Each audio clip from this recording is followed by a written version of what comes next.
And 5, 4, 3, 2, 1. Hey everybody, welcome to Purpose Point, inspiration and ideas to help you level up your life and business to make a difference in the world and get happier, healthier, and wealthier in the process. Happy New Year to you. So glad you are with us. And today I want to talk to you about one key weapon to help you fight the cause of aging. Now you might think about that and say, well, I don't know, I'm pretty young. I don't have to worry about aging. But let me ask you a question. Have you ever met someone who is very advanced in years, but they are young at heart and have an energy and a vibrancy about them? And you just look and think, man, I want what they have when I am as old as they are. Well, the truth is that doesn't happen by accident.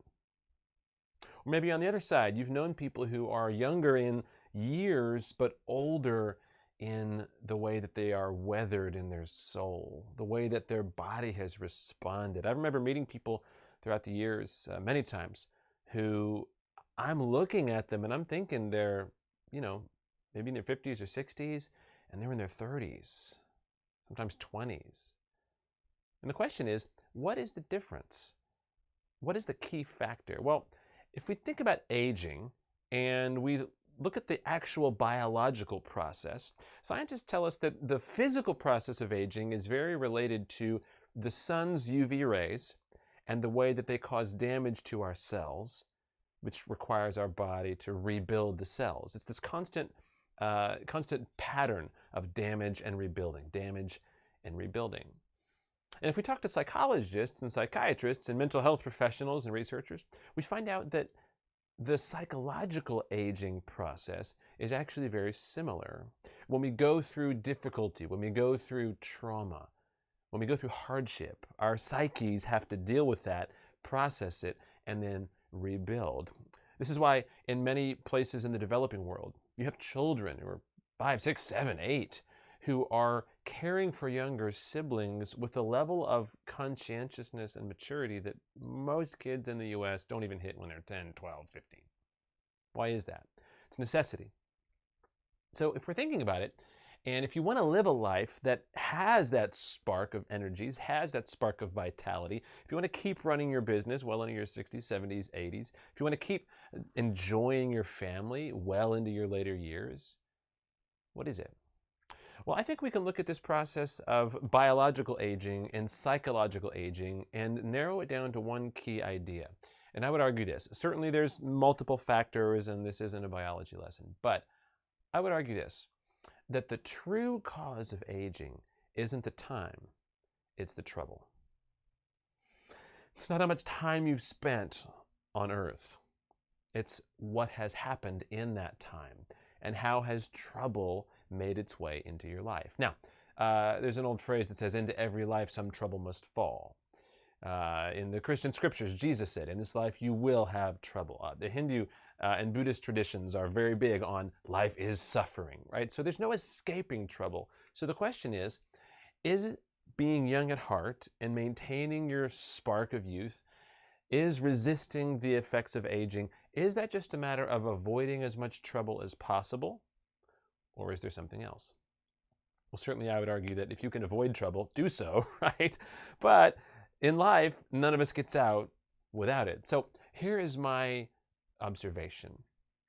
Almost all of the people that I've ever met who have that spark of life about them, whether they're young, whether they're old, whatever trouble has come in or gone out of their life, almost all of them have this one key factor, and I'm calling it your weapon to help you fight the cause of aging. See, if the true cause of aging isn't the time, it's the trouble, the question is not how do you avoid trouble, but how do you deal with it effectively? We can say it this way, how can you learn to handle your trouble so your trouble doesn't handle you? I would argue that it simply boils down to this. Purpose can counteract aging by helping you process your trouble. So think about it this way. Like I said before, almost every person that I've ever met who has that spark of vitality and youth in their later years, they have been driven for much of their life by a strong and clear sense of purpose.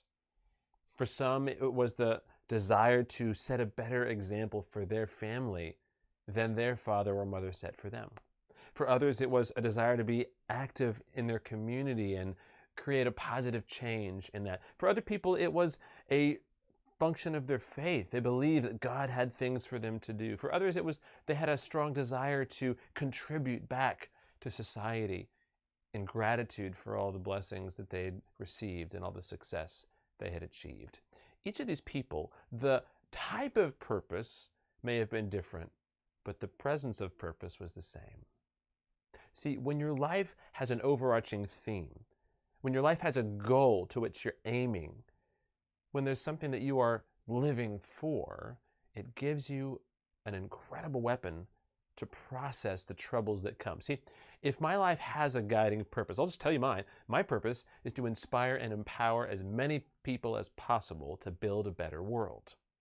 And so when trouble comes into my life, what I do is I look at that and I say, how can I use this as a story or a lesson or an example to help inspire and empower as many people as possible to build a better world? What can I learn from this?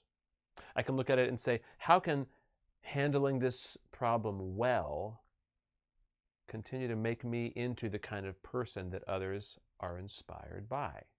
How can this give me credibility in what I say? How can this give me a new perspective in how I live so that I can share that with others? It gives me a guiding light, and it gives me a lens that I can look through. Marcus Aurelius was a fascinating person, philosopher, Roman emperor, general. I've been rereading anyway, his Meditations, great book here. He talks about this idea that no one can stop suffering from coming to them. What they can control is how they respond to it. And you can do the same if you have a clear sense of purpose. So, my encouragement for you this year, 2021, can be your year of purposeful living, of purposeful business, of purposeful relationships. And when you approach it that way, you will be able, I believe, to counteract aging in a powerful way by processing your trouble effectively. I hope that's helpful for you. And by the way, maybe you're hearing this and you're thinking, well, I don't know how to find my purpose. Well, hey, good news. I help people with that. If you want to learn more about how to find your purpose in your life, in your business, in your relationships, shoot me a message. I have some free resources I'd love to send your way. And we can also schedule a time to chat if you want to learn more about going deeper in that. But I believe this can be your year, your best year yet, if you approach it with purpose. One last thing, as always, feel free to join me at philipgonzalez.com. I will have a written version of this video. Going to be working on that, having blog posts. I'd love it if you would subscribe to my blog. I'm going to be writing more regularly, similar themes, growth, purpose, relationships, business, helping you level up. And until next time, here's wishing you bigger purpose, better business, and true success. Thanks. See you next time. Bye-bye.